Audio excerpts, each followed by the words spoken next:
Hey, what's up YouTube? This is the Mermail Master coming at you from the Teen Time Riders YouTube channel with another deck profile. I've gotten a lot of requests to do a updated deck profile on my Mermail deck, so I thought I'd be able to do that today to, I guess, just showcase you guys what I've been running since my last deck profile and what I've been enjoying. I mentioned in previous videos that my Hope Harbinger Dragon was on loan, and now that it's finally back with me, testing out a little bit of stuff with that, and I'm sure you can guess what card is going to be in this deck to, sort of move the deck forward from here. So yeah, without further ado, I'm going to get into the deck profile, explain to you guys a little bit of the choices and why I play what I play. So let's get started. To start off with the Mermails, we have two Mermail Abyss Megalo. I remember in my last profile, if you've seen that, I was running 3 Megalos. However, I cut the number down to 2, primarily because this Mermail deck is more of an OTK deck, and with 2 Megalos instead of 3 Megalos, you can always, with a good hand, 75 to like 95% of the time, you'll be able to search Megalo out of your deck. You only really need 1 Megalo in the deck in order to facilitate the OTKs.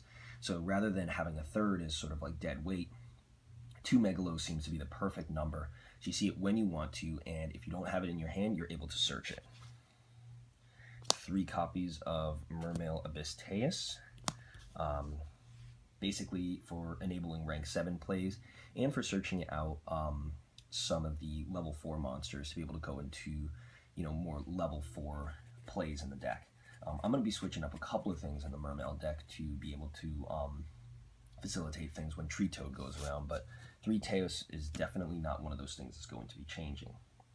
I bumped up the number of guns to 2 guns, primarily because this particular version of Mermails is running less of a pronounced Kaiju engine, so you're able to, have more Mermails in your grave and more Mermails to be able to discard for stuff, and Gund is actually a lot more useful in these situations. So that's 2 guns. The next card I'm running is probably a surprise to a lot of people, but 2 Mermail Abyss Linde. This can often be cut down to 1 or even 0 depending on how much OTK potential you want to have, based on the specific person or specific type of deck that you're playing against. And so basically what this does is it opens up more plays. If your opponent has like a Fossil Diner or something like that, Lind is the only thing in your deck that'll be able to beat over it. A lot of your other monsters are special summon based, so having like the Lind or the Pike or something like that to facilitate these kinds of plays is good. Lind is a little bit of a slow card though, so chances are once the deck is updated, it's going to go down to 1. And now we have 1 copy of Abyss Turge and 1 copy of Abyss Mander. So Abyss Mander, believe it or not, has actually replaced Pike in the deck as my go-to monster. And, I never thought I'd see the day where Pike would go from my deck from 3 to 2 to 1 and then finally to 0. But with the absence of Undyne and with the focus on, other XYZs and of getting back Diva as of like utmost importance in the deck, Trish has sort of, Trish and like Neptibus and like the deck has sort of moved past an era where you can just sit on a Pike, search something, and then, go for your OTK next turn. You want to get out of the gate as fast as possible. And Pike only searching level 3 monsters from your deck is really, really troublesome. At least with Turge, you can ditch a Dragoons from your hand or ditch a Neptibus from your hand, grab back a Diva, activate the Nep's effect to special summon something else, and then, go into a rank 4, and it just enables so much more.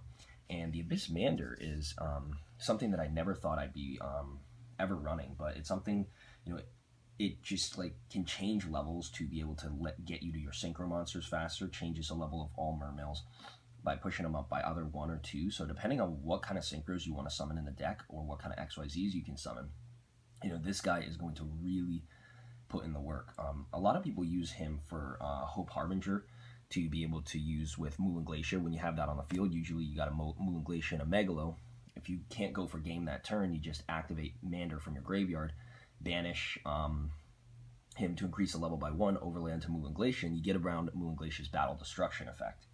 And not to mention, he's also a level 4 and a Mermail monster, so he can be reborn with Gund, discarded with Megalo as a water, tributed for any of the effects in the deck. You just like the amount of ability and amount of play extension that just simply getting into the graveyard can do is, you know, you're not missing out on any field effects. You want this guy in the graveyard, and he's a perfect discard for all of the costs of your things. Now that was it for the Mermails. Moving on to the Atlanteans. What would the deck be without 3 Atlantean Prince? This guy's pretty self-explanatory. Usually you want to open with Atlantean Prince or a way to get to Prince, like a Diva or something like that. So use Prince effect to discard an Atlantean, usually like Dragoons or something like that, and then search an Atlantean from your deck to your hand, except for Neptibus. And then Dragoons' effect will hopefully trigger grabbing you a Sea Serpent, allowing you to extend your plays even further. But what I've been having a lot of fun with lately is using Neptibus directly from hand or directly from deck to the graveyard to be able to, you know, extend further, special summon like a Dragoons or something like that. You know, if you're able to bounce Neptibus back to your hand, you can like extend even further in plays. So you absolutely have to run the card at 3, and any less than that is blasphemy. Now we have 2 of each of the Atlanteans, 2 Marksman for his ability to, you know, I guess like pop face down cards, or to like prematurely trigger things like a Vanity Emptiness or like some other kind of thing that would otherwise hurt you. And not to mention, he can also attack and special a Neptibus from your deck if you don't draw it. 2 Heavy Infantry, fantastic for popping face-up cards. I'm thinking about bumping this up to 3, not sure right now, but 2 has been really, really nice so far. He has another effect as well, which is the ability to get an extra normal summon for a Sea Serpent monster on your side of the field. You get extra normal summon for a Sea Serpent, and then just basically like, you know, there's some like combo plays that you can do to like get back Diva from your hand and then be able to activate Diva twice in a single turn. And then finally, 2 Dragoons. Absolutely run this at 2. You're going to cycle through these very fast, and then hopefully be able to get them back with you know, your instant fusions and stuff like that, and pray that they're not banished. As I mentioned, we're running a smaller Kaiju engine, so 2 Gameciel has largely replaced the 6-card Kaiju engine I was running before, with a copy of the Sticky String Kaiju and Radiant, as well as the 2 Interrupted Kaiju Slumber. The number's down to 2. I'm thinking about bumping this up to 3 so that the Kaiju engine can be big enough to be able to deal with your opponent, whatever, like, you know, the ABC threats that they throw on the field, yet also small enough and versatile enough that, you know, Gameciel can still be discarded for like a water monster effects, and, you know, still be used for like this kind of things. The supers look absolutely fantastic. I don't know like what Konami did to change the rarity of these cards, but just like the color and like the beauty of these super rares is absolutely fantastic.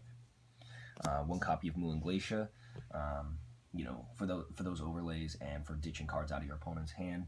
This is great for like the Mermail hand loop, which you can do on turn 1 to like literally just get more stuff out of your opponent's hand and into the graveyard.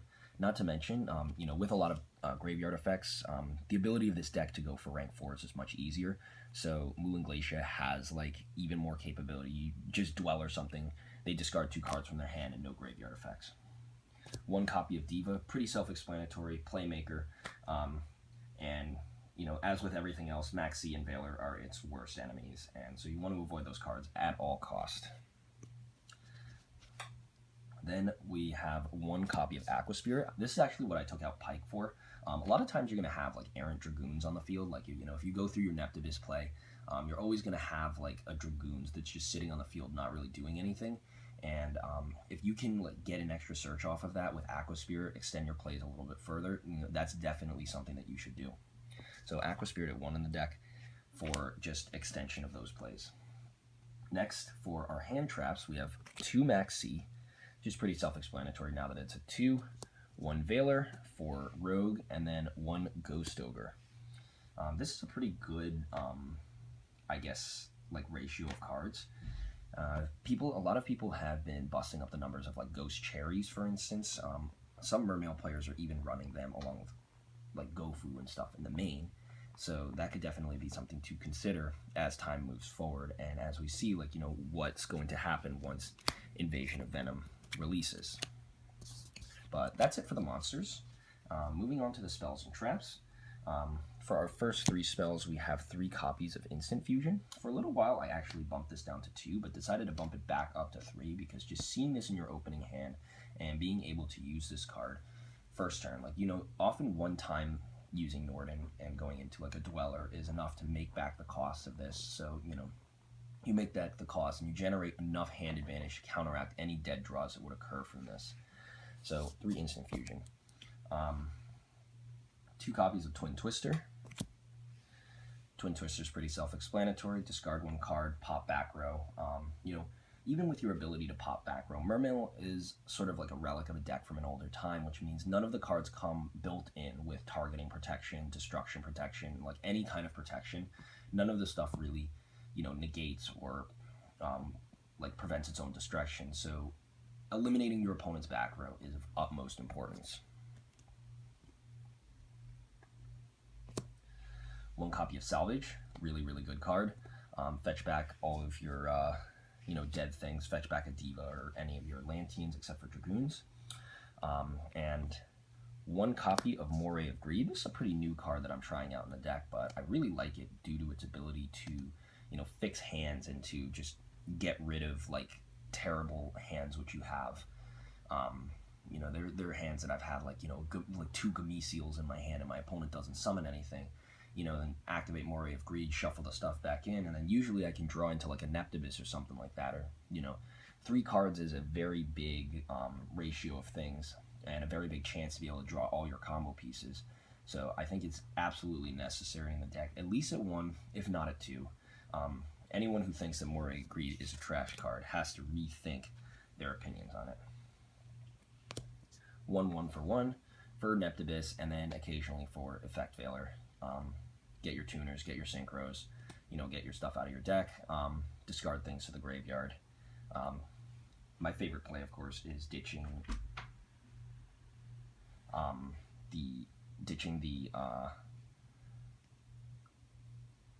the new Atlantean that I put in there, Abyss Lung. I think it is Abyss Lung. The new Mermail Abyss Lung. Ditching that to the graveyard. No, it is Abyss Mander, my apologies. And then being able to special summon a Neptibus or something like that, and then activating Abyss Mander, like setting it up for gun plays right away. 1 copy of Abyss Gale of the Mizuchi, self-explanatory card, boost by 800, negates 1 spell per turn. There is that thing with the pendulum effects, but Abyss Gale of the Mizuchi can really extend your plays forward. 1 copy of Raigeki. Raigeki's Raigeki. And that's the last of the spell cards, and we have 1 trap card in the deck. I'm still running the Lone Abyss Sphere. Based on what matchup I'm playing against, this will often get sided out. For like, this and the 2 limbs will get sided out as like a sort of easy side for, whatever your opponent puts on the field. But Abyss Sphere is nevertheless one of my favorite cards in the deck, and I feel that it's still necessary evil at 1. A lot of times Mermail players can get caught with their pants down if their main OTK gets stopped, and it's just a matter of time, trying to fight with your opponent when all of your resources are already gone. So that's it for the main deck. Moving on to the extra deck, I've been considering 2 cards right now, and those 2 cards are 1 copy of Hope Harbinger Dragon Titanic Galaxy. You can make him using a variety of different cards. Basically, you can just use him with Mulan Glacia and then 1 other monster, because Abyss Mander only boosts the levels of your Mermail monsters, so you can just easily bust something up to 8 and then summon a Hope Harbinger, and it's a pretty good idea. But I gotta see whether or not it's something I can devote extra deck space to at this point. I've been doing extensive testing to see what monsters I come into most, but one of the things I have found though is that in the one time that I need a monster like a Dracosac or a Castel or something that I use very little, that this can often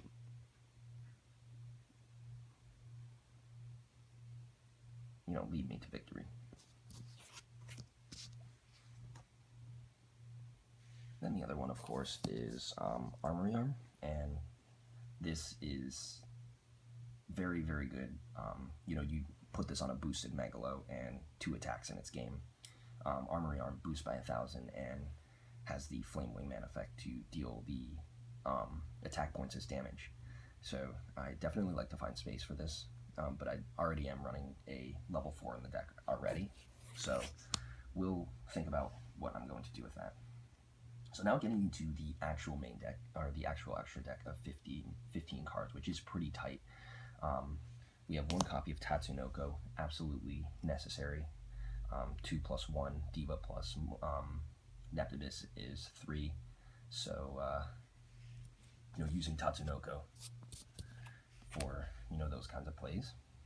1 copy of Herald of the Arclight, another new addition to the deck. This is the main level 4 that I'm running for its ability to be negation effects. Kind of focus a little bit more on protecting you in case your main push is stopped in any way, shape, or form. This is a new addition to the deck right now. Brand new is Coral Dragon. This has replaced the Stardust Charge Warrior in the deck. Discard 1 card from your hand to pop a card your opponent controls. He's a tuner as well. There could probably be some kind of play you could do with like Ultimate Soulkin, but I haven't really figured that out yet. But Coral Dragon is an awesome, awesome card, and definitely a necessary evil in the deck. You know, you discard things, trigger the effects of your Mermails, and then if it gets sent to the graveyard by any way, shape, or form, you know, maybe you tribute it off with Megalo or you synchro summon it away, you get to draw a card from your deck. So a little bit more versatile than Stardust Charge Warrior, maybe. 1 copy of Trishula, Dragon of the Ice Barrier, self-explanatory, banished from hand, field, and graveyard, super good. And for the finally, for the synchros is 1 copy of Leo Keeper, the Sacred Tree, non-targeting, and 3100 beater with non-targeting is still very, very good. 1 copy of Elder Entity Norden for, you know, Norden is Norden, special summon back, go for a rank 4. And then for a rank 7s, we got 1 Mermail Abyss Gaios, great for attack prevention and stuff like that. And if you boost him up with Abyss Scale of the Mizuchi, he can protect you against on-field effects of both monsters and spell cards. So, you know, your opponent is going to have to, you know, put a lot of effort forward to try and get this thing off the field if it's boosted up by that. You know, Raigeki won't work anymore on it. And not to mention, when it has XYZ materials, can activate during either player's turn to negate effects of all monsters with lower attack than it on the field, and can prevent all level 5 or higher monsters from attacking. 1 copy of Red Eyes Flare Metal. My personal favorite of all 4 of the rank 7s that I run in the deck. Rank 7 is a stacked level, or is a stacked rank, and Flare Metal can be sometimes the thing that can boost you past. You know, if you only inflict like 7,500 points of damage or something like that, or 74, you know, having Red Eyes Flare Metal Dragon could be enough to make your opponent scoop to, you know, inflict the sort of last game-ending push to them without ever having to actually inflict the damage to them and, you know, face them. But this guy is just like, he is able to be tributed by kaijus, which does suck, but if your opponent doesn't have kaijus, and if your opponent like can have an answer in maybe like, you know, 3 or 4 cards they can use, this can often be enough to just end the game right like that. 1 copy of Big Eye. I don't go into this often, but when I do, it's very, very helpful for stealing your opponent's monsters. It does target now, but, you know, whatever. It's still a fantastic card to run. And finally, 1 Draco Sack. This was what I was mentioning earlier with Hope Harbinger about finding out like what I wanted to take out of the deck. You know, based on casual decks and based on like casual deck profiles and things like that. Mecha Phantom Beast Draco Sack is a very, very good card in casual matches. You know, when you're playing up against like an older deck that doesn't have non-targeting, non-destruction removal, Mecha Phantom Beast Draco Sack can be a very tough card for them to get off the field. And, you know, I like to have it for like those sometimes duel. I might think about just throwing this in the side deck or something like that. Having this for playing against those rogue matches, but a lot of players are starting to take the card out. I still think it has merit, and I still am interested in running it. Castell, another one that I go into even less often than Dracosac. There's usually other monsters that can like deal with the same threats that Castell would usually get off the field, but you know when he does come out, he is absolutely fantastic. Does everything that he needs to do. One copy of 101 Silent Honor Arc, usually replaced by Castell in most everything, but the main reason he's in here is for triggering Dragoon searches. That is like pretty much 100% the reason. He can load up your graveyard with 2 Xyz materials instead of 1 to go into Moulin Glacia. Helps you fix your graveyard, helps you get threats off the field, and has that battle protection ability. Abyss Dweller, the best rank 4 in this whole deck. This guy is like just does everything for the deck. Graveyard destruction and protection on your turn and your opponent's turn. Boosts the effects of your monsters by 500 points to help you get into OTK range, and finally will trigger your Dragoons at any point. I was testing out the Hope-Woven Dragon Spider Shark for a little bit, but that card actually doesn't really do that much because you can only detach during the battle phase.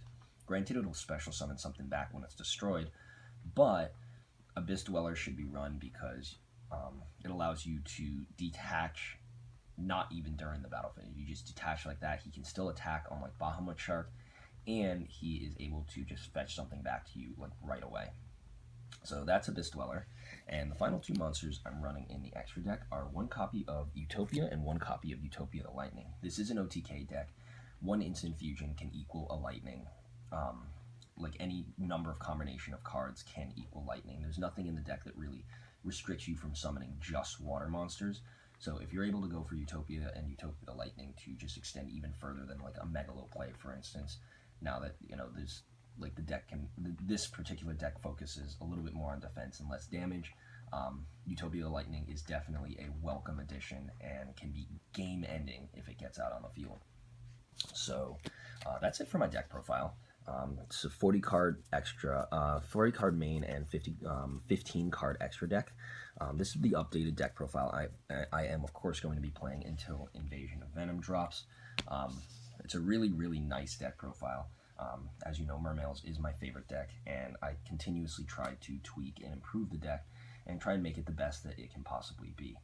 But this is the deck profile on Mermails. I really hope you enjoyed it. If you did, please remember to like, rate, comment, and subscribe. And for more great content just like this, make sure to stick it to Team Time Riders. Catch you guys next time. Peace.